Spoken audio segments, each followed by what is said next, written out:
Now, I'm pretty sure that you have heard the saying, mind over matter.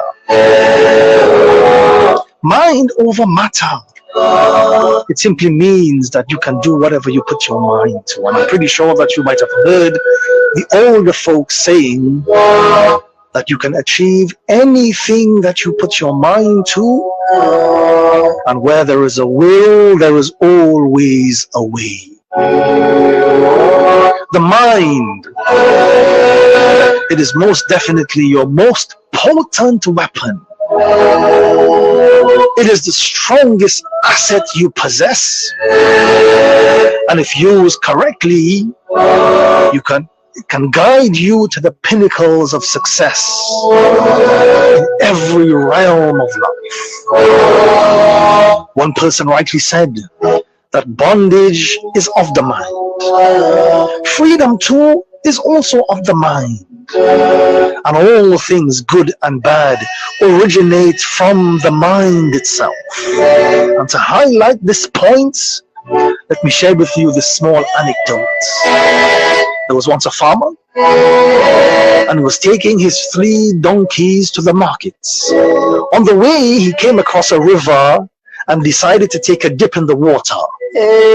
Before getting into the water, of course, first he wanted to ensure that the 3 animals were properly secured. But then he found that he faced a problem. He realized at that point that he only had 2 ropes instead of 3 to tie the donkeys to a tree. So looking around for a solution, he spotted a wise man going by and he asked him for help. The wise man did not have a rope, but he gave him an idea. He said to him, let the 3rd donkey see you tying the other 2 to a tree, and then pretend to tie the 3rd donkey as well. The farmer followed the advice and he went into the river for a dip. When he came back, he saw to his amazement that the donkeys were exactly where he had left them. He untied the 2 donkeys that were tied, and the 3rd one that he pretended to tie, he urged him to move. But to his surprise, the 3rd donkey refused to budge from that spot, and no amount of coaxing, no amount of kicking, no amount of talking could make that donkey move.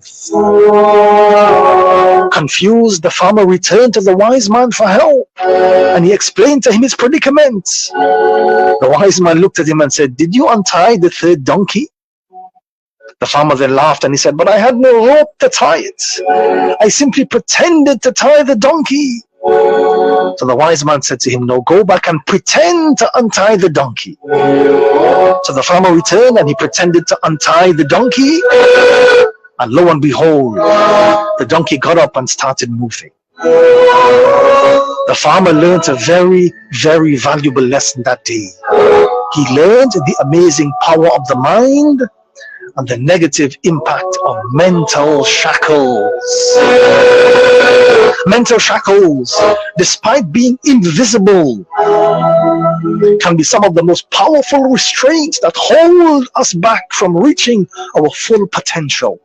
These constraints are self-imposed limitations that often stem from our beliefs, our fears, our past experiences, and our societal conditioning.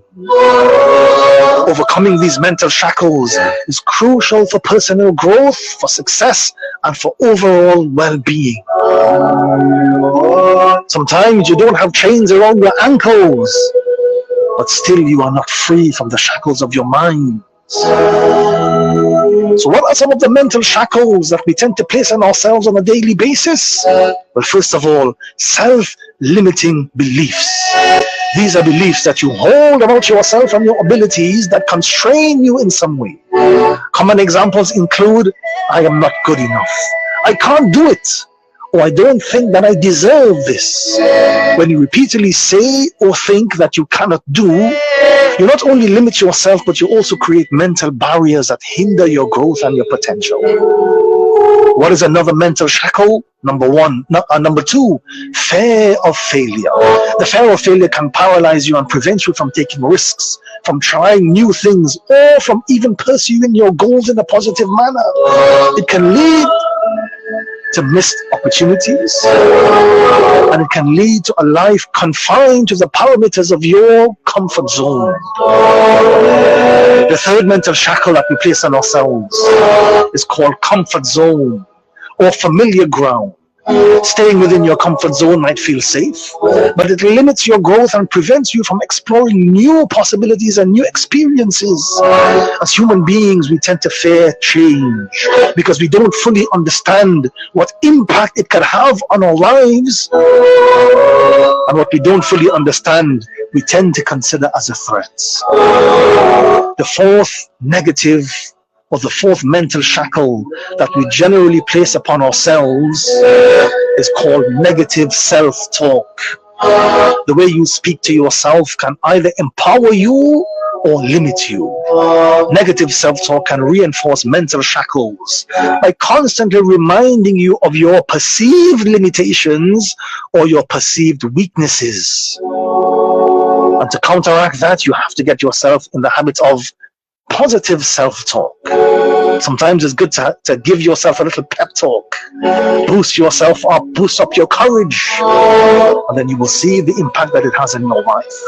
The fifth mental shackle I want to share with you this morning that we commonly place upon ourselves is comparison and social expectations.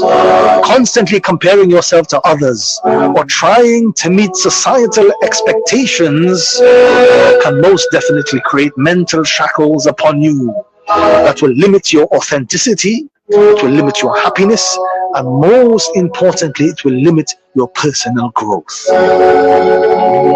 So, big question: how do you break free from these mental shackles? Well, first of all, number one, self-awareness. Recognize and acknowledge your mental shackles. Identify your mental shackles.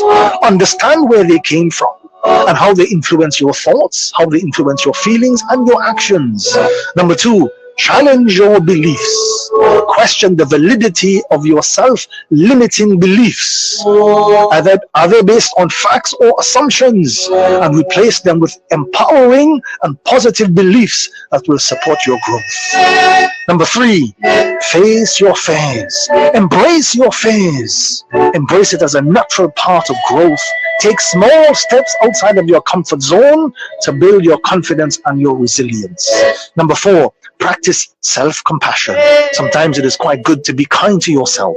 Replace negative self-talk with positive affirmations and self-encouragement. Number five, get yourself in the habit of thinking outside of the box. Think outside of the box. Now, this is a mindset that encourages you as an individual to approach problems, to approach ideas and situations in an unconventional and creative way. This approach involves breaking free from traditional thinking patterns and exploring more innovative solutions that may not be immediately obvious. Number six, set goals and take actions. Very simple. Break down your goals into smaller, manageable steps. Take consistent action towards them, even if it means facing discomfort or uncertainty. But always remember, what seems to be difficult eventually will be there in your life to make you a stronger person. And finally, number seven, seek support. Surround yourself with positive and supportive people who encourage your growth and who are able to challenge your limitations to push you beyond a boundary of becoming a better version of yourself. Mental shackles can be formidable barriers to personal growth and happiness. By cultivating self-awareness, and by challenging your limited beliefs, by facing your fears, by practicing self-compassion, by setting goals and seeking support from each other, you can gradually break free from these constraints and live a much more fulfilling and authentic life. Remember, the journey of liberation from mental shackles is ongoing, and it requires patience, it requires persistence, and it requires a willingness to embrace positive change. By recognizing and challenging these self-limiting beliefs, and by cultivating a growth mindset, you can break free from the constraints of your own mind, and you can unlock your full potential. And finally, I'll leave you with this phrase. Remember, you are capable of much more than you think. And by changing your approach, you can change your mindset, and you can create new possibilities for yourself.